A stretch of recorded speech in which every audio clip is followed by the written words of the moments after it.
The legend Ike T. My brother. Ike. What's up, Will? What's up, Joe? Baby? How you doing, man? Good. How y'all doing this morning? Doing well. Thanks for getting up with us. Me and Willie were just talking a little bit about the initial thoughts on the deal with Big Ben coming back. I know that you said you've been on record that Big Ben, you thought he should have hung him up. And so what do you think about him coming back in 2021? I mean, he back now, so you just got to go with the flow. I think Seven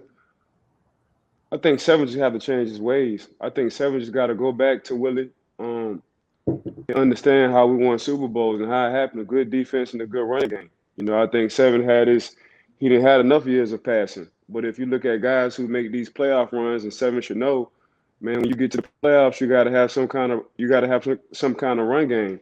So you got to have some kind of identity. And last year, the Pittsburgh Steelers on defense, on offense, they didn't have any identity. And that's what the Cleveland Browns did to the Pittsburgh Steelers in the playoffs last year.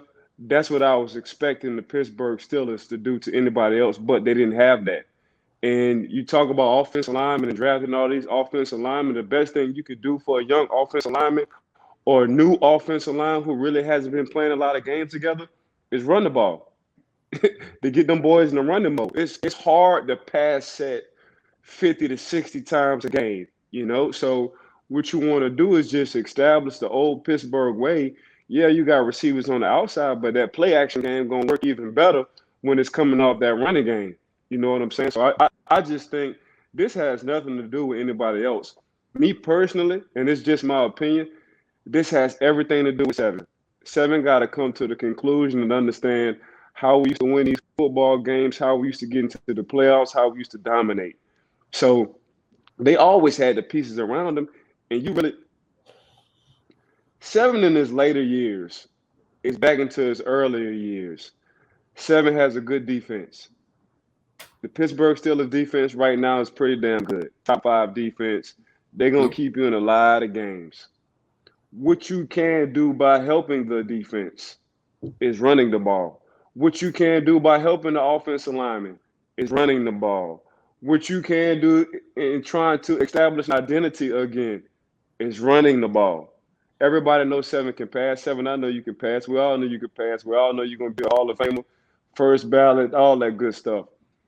But in Pittsburgh, we don't go off of playoff wins. We go off of hoisting Lombardis. And the way we got there is by playing good defense, running the ball, letting Seven be Seven. And Seven isn't Seven anymore. And I'm talking about the scrambling and, the outside, the playground plays, So Seven got to come, either Seven got to get in hella shape in the offseason. And I'm not trying to down him. I'm just telling y'all what I see.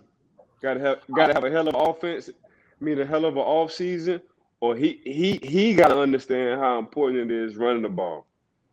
Yeah. I mean, he's 39. Like even if he does have a hell of an offseason, he's no spring chicken. Like, well, I think also what we saw was the philosophy, right? I think they went into that season with a philosophy, feeling like, well, we may not have, James Conner went into the season not knowing what his injury situation was up and down all year, right? They had an offensive line where they looked at David DeCastro, who didn't start the year because he was banged up. They looked at Pouncey, who was getting a little long in the tooth, and they didn't know where he was at. And obviously, Pouncey ended up retiring. They lost Zach Banner early in the season against the Baltimore Ravens. So you put all that together, the philosophy changed, right? Because in the beginning of the season, they were running the ball fairly well. They were doing a pretty decent job up to week 5, and then they kind of went left, and then they aired the hell out the ball for so long. That's because of philosophy change. Now, Ike's saying, all right, well, we got to run the ball. We got to help the defense out. You got to help the offensive line out. It really starts above all that. I'm never an advocate for firing anybody, but letting go Randy Fincher. I always mess his last name up, who I love dearly. It was really a situation where I think the powers to be is like our philosophy is wrong. It starts with the OC. It starts with people who are calling these plays, because right now, if you want Big Ben to be successful next year, running the game is one thing, but what's the philosophy? I watched enough games when it was 3rd and 2, 3rd and 3. There's no way in hell we're throwing short dig routes and slants when you have an efficient offensive line. I mean, our offensive line was banged up, but they were efficient.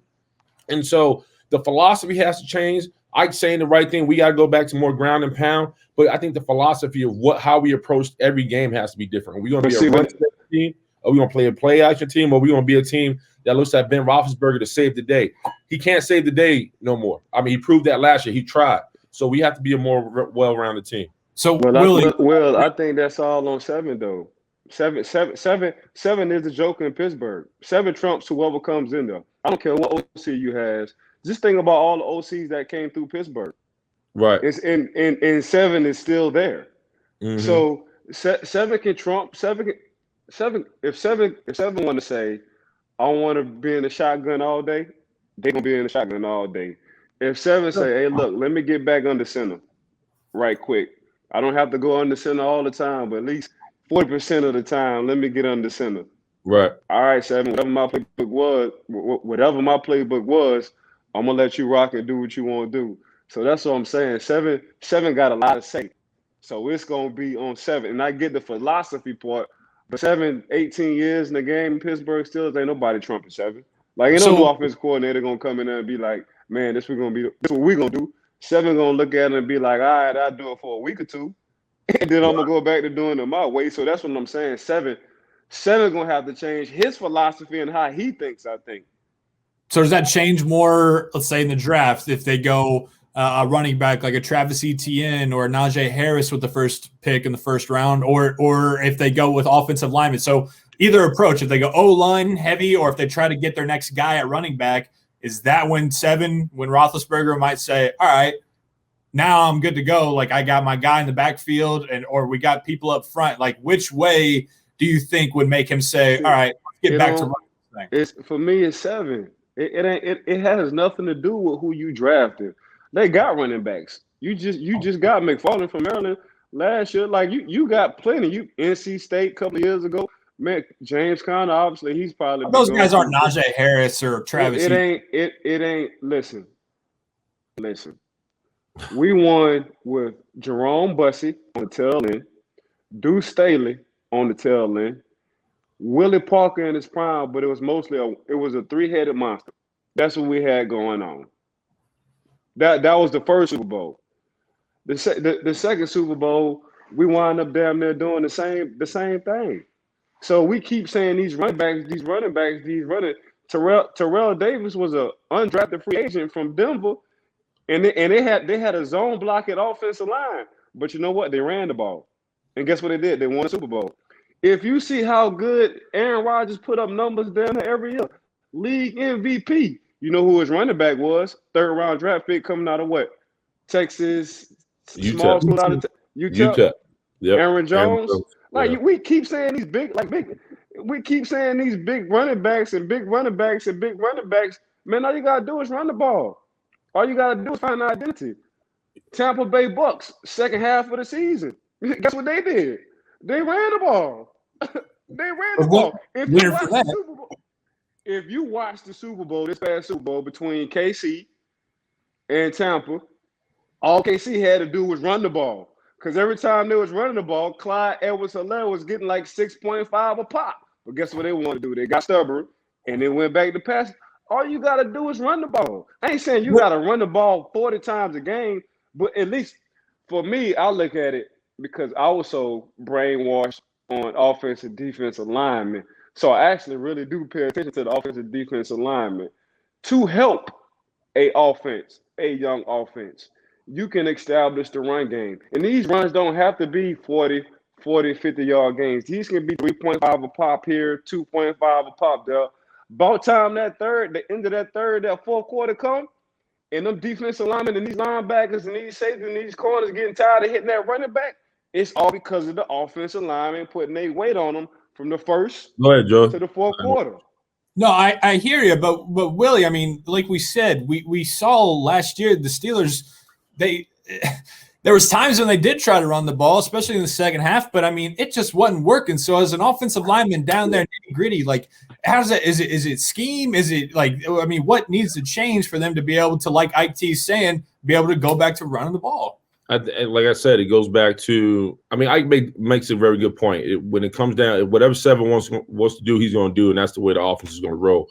But if we're going to say we're going to go back to having more of a run-dominant offense, The Pittsburgh Steelers are known for running power. You know, we're known for pulling out guards, getting around the edge. You know, we're known for coming, you know, double teaming on the front side and smashing you in the face with our running back and our fullback. So those type of things have to happen. You know, talking about who you bring in as far as draft. Like I've never been a big advocate of drafting a big time running back. I just not me. I just feel like there's a lot of hungry, mean motherfuckers on the street who are running down your throat.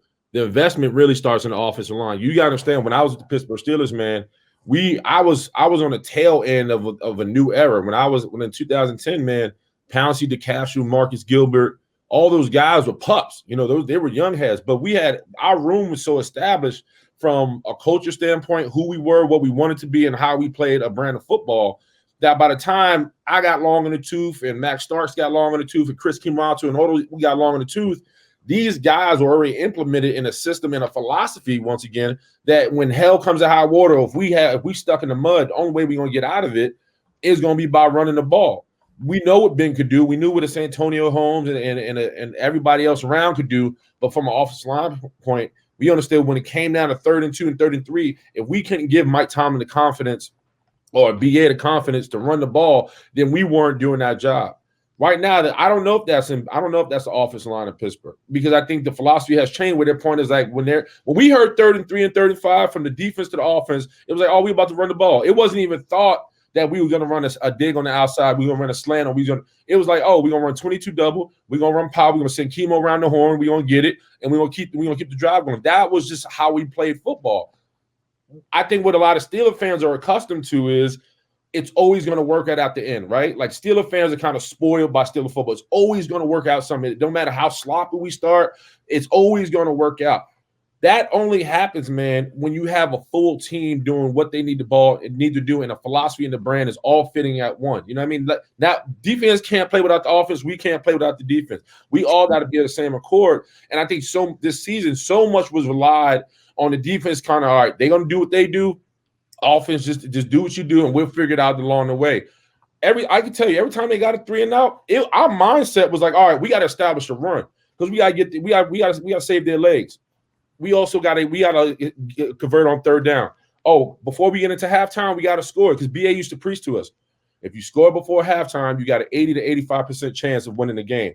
So 5 minutes going into halftime, our antennas went up. We were playing physical, we played fast, and we always try to at least get 3 or 6 in 3 or a touchdown before we get into halftime. Those are all philosophies. Those are all mindset. That's all branding type thing of how we played. So where's Pittsburgh down right now? And I think for Ben personally, and IT, and we're both retired guys, I think from a personal standpoint is, if you look at his numbers, solid numbers. If you look at what he can do, he's not the old Ben. He's not saying like Ben Roethlisberger, but he's still efficient, man. And he's still a damn good quarterback, and he still can get it done. So I have no problems with Ben coming back. But I also think from the standpoint, I think we don't talk about this enough as athletes. When you retire, man, when you're playing, let me start here. When you're playing, you have this invincibility. You have like this imaginary card that whatever house you walk into America, people are going to love you for you, and that you're going to be welcomed, right? Well, that changes when you stop playing football. The red carpet is gone. Yeah, they change the locks on your ass. Motherfuckers out who you thought you can walk into a club and love, they don't love you as much. So from all that changes, and then once that changed, then now the new wave for athletes, like me and Ike could talk, right? Me and Ike could do a podcast and I was just talking life and sports, right? Most athletes can talk, some do, some can't. Now the new way for athletes is for me to endorse myself and for me to put myself and continue my brand is I got to get on social media. I got to do X, Y, Z. Some guys ain't built for that. Some guys don't want that life. Ben Roethlisberger, I doubt, wants that life. I don't think he wants to be, hey, shop at Bob's Auto, or fucking, here's the Big Ben donut. He's not that guy. He's a football player. He's a dad. He's a guy that likes being fishing and hunting and like, for Christ's sakes, like when I see Brett Favre and the Coppertone commercials and I see, fucking Jerry Rice doing the Popeyes commercials, I doubt those guys really want to do that. But they want to stay relevant, right? And they want to stay in the mix, and they want their name, and they still want that invisible key into everybody's household. So I think Big Ben is like, well, I can still go. I'm gonna drag this motherfucker, and I'm gonna bask in my heaven because I think the football field is his heaven. just like it was mine, just like it was Ike's. And then once you get out of that, you got to be like, all right, he's never gonna go poor. The man's made a shitload of money in his life. He has a lot of resources. He has a beautiful family. But I think if you're an athlete of his caliber, ride until you fucking can't ride no more. Because when it's done, homie. And so I think that's where his mindset is also. I think he's going to burn out. And then, he's going to go out and his legacy is going to go to the fucking, football gods, wherever they go. Have either of you guys talked to him recently? I spoke to him the other day. Just wish him a happy birthday. That was it. His birthday was the last week. Yeah, 7 right now. I don't think 7 fucking with me right now because I've been saying how I feel. I mean, I've always wanted to be a GM. So, I mean, I actually worked in the scouting department for Pittsburgh. So I'm not even, and I always think like a GM. So I'm just looking. I said a few things. So, I mean, 7, no, I love him, but at the same time, I'm just looking at it from a GM perspective on what's going on. So you got him back for 2 more years. I mean, this year for sure. They expanded it for 2 just to help out the cap. But at the same time, it's just, 7 got to change his mindset, I think. It's whatever 7 wants to do, that team is going to let him do. So and I'm not saying you got to have a smash mouth philosophy. All I'm saying is you got to have some kind of identity. And for me, it's the muscle memory of offensive lineman. If I keep asking these big dudes, if you want to be, I'll tell you what the philosophy, and this is what I think about the philosophy, Willie. If you want to be a shotgun team, or RPO team, well, you need to get some shotgun RPO offensive linemen. You can't keep drafting 100%. These offensive linemen from 100%. Ohio State and Stanford, all these USC, these big guys, and then ask them to pass set. Yep. That don't make no sense at all. I believe that. If you want to go shotgun, you got to call KC and see how they draft. You got to call, you got to call these guys who want to do shotgun and see how they draft. But we don't draft like that. Pittsburgh don't draft offensive linemen like that because the weather's too cold in the winter. You know what I'm saying? Like that's just how it is. I need to get cold weather offensive linemen who know how to play in the cold because it's going to be cold 60% of the season. And we ain't that's what I'm saying. No sleeves. Vaseline. Put Vaseline for an extra coat on your skin in the cold, and let's rock. Go get it. Yeah, let's go get it. So that's what I'm saying. We keep talking about who to draft. It's on 7, man. 7. This gonna be year 18 for 7. Yeah. 7 know what time it is. 7, they're not drafting offensive linemen to be in shotgun all day, bro. You got to get under center, bro. Well, I think you got to hand the ball. I think you make a good point too. Like people think about the draft as like, all right, I'm gonna get a guy. I'm gonna get from 1 through 3 or 1 through 4. I'm gonna get guys that can maybe help me out now. You get a draft. You're talking about guys that can help you out for the next 5 years. Right. So if you know Ben Roethlisberger is not going to be here for another year, or let's say next year he's out of he's on the couch eating ice cream or fucking duck hunting, whatever. Well, the Pittsburgh Steelers are still going to be around. That team that this team that's getting drafted this year, they're still going to be here. What do they look like? So now the philosophy has to match what you're doing for the next 5 years. And you got to understand, if you're going to possibly get a Dwayne Haskins, you're asking Dwayne Haskins, like, listen, man, I'm going to get you some biggins who can run the ball. I'm not going to ask a lot of it. We're going to throw the ball 20 to 25 times, but we really want to go back to the true Steeler football and run it. Like, though, that's when you start changing. If you're going to start changing philosophies, this is the time you do it because Ben's out and the new regime and the new wave is coming. Every draft matters, man. There is no such thing as a wasted draft. Every guy, when you know why GMs get fired? Because they draft shitty. If you look at GMs who they're no longer in the NFL, they're kind of doing whatever. Because at some point there, while they were drafting, those guys that they drafted either were a cancer to the team, didn't help the team, or they just weren't a part of the big scheme of things that they couldn't win.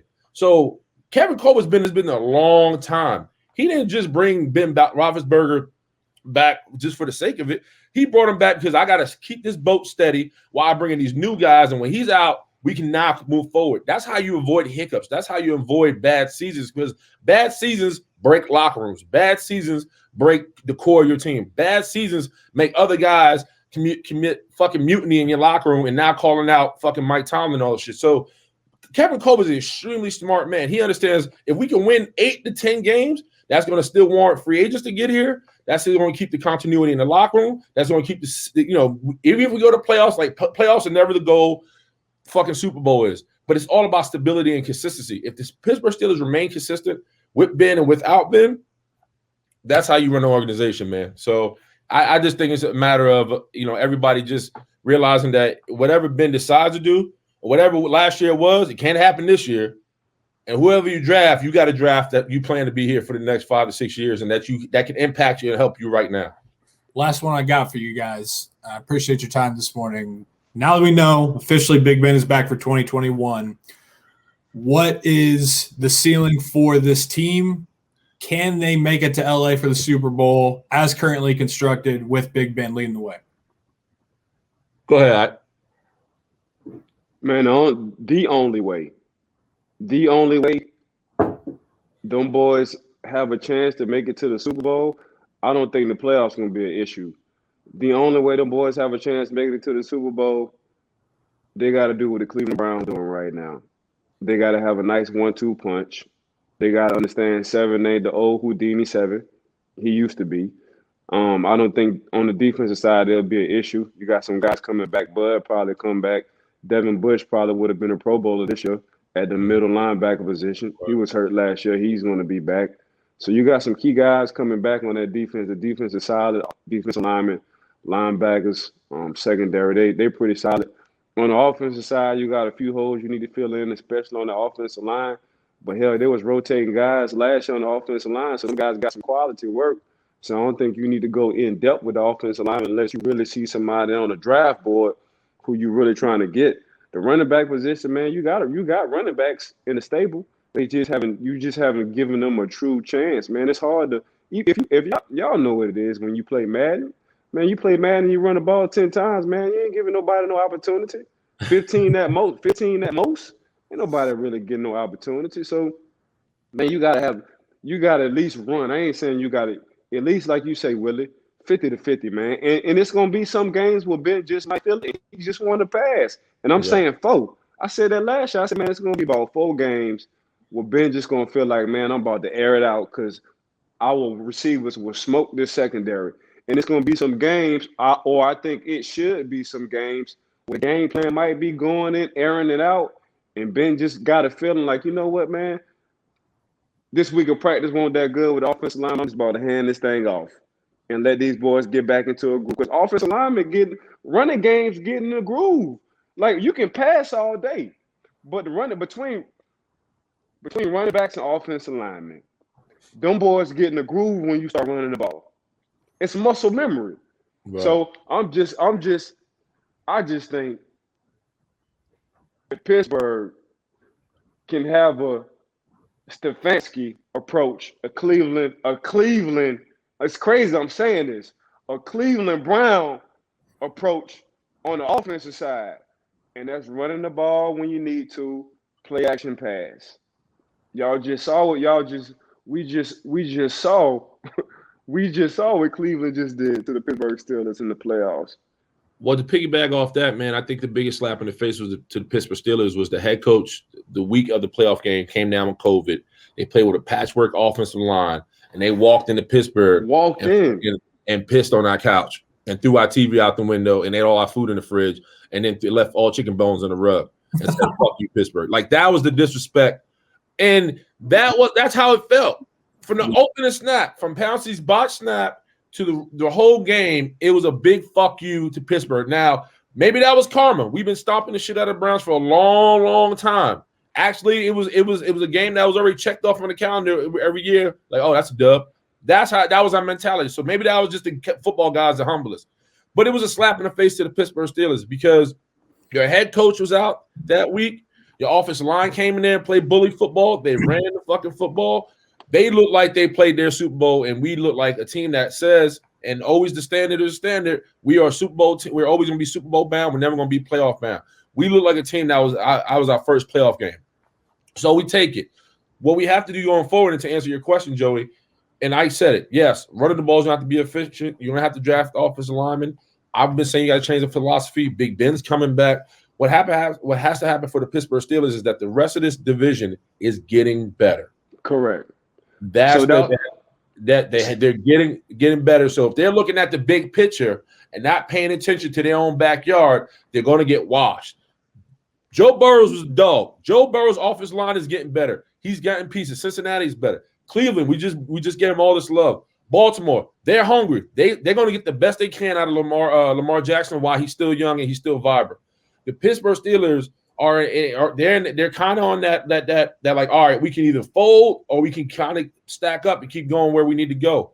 The Steelers are going to have to understand, man, for moving forward, they can't go into the season feeling like 7 is going to be the end all be all, and that's the biggest problem. That's how I felt, Willie. Right, but I'm saying they're gonna have to. They let Vance go. They let Ebron. They're gonna have to get some quality tight ends that can not only catch the ball but can fucking block. Because if you want to run the ball, I can't tell you, and I can tell you, and I, the one of the most underrated dudes on our team. Besides, Heath Miller's God to me, right? Heath Miller's God to me. But one of the most underrated human beings on the Pittsburgh Steelers when we were making our runs, when we were hot, was Matt Spade. Matt Spade. When I tell you, pound for pound. Everybody knew Heath. Heath was catching touchdowns. Heath was making big blocks.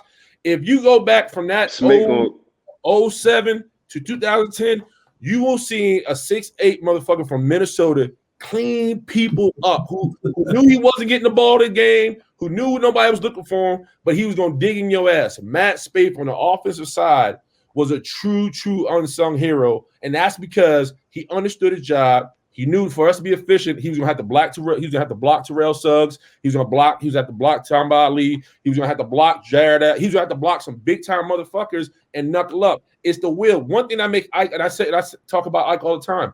What made him and his defense, his historic defense that he can go to the grave with, is that they were extremely selfless. Extremely. There wasn't a competition. There wasn't a job they weren't willing to do. Right. That's the philosophy I'm talking about. That's like, all right, I gotta get guys in here, no matter what the task is. They're not worried about their fucking Instagrams or what they look like. They're gonna go get it for the sake of the team. That was Matt Spade. That was Chris Kimawatu. That was Hines Ward. So all that has to come back. And if you go into this season and say, all right, well, we got 7, so we got a shot, you're gonna be fooling yourselves. You need everything. You need all bullets in the chamber. You got to fire them every fucking week.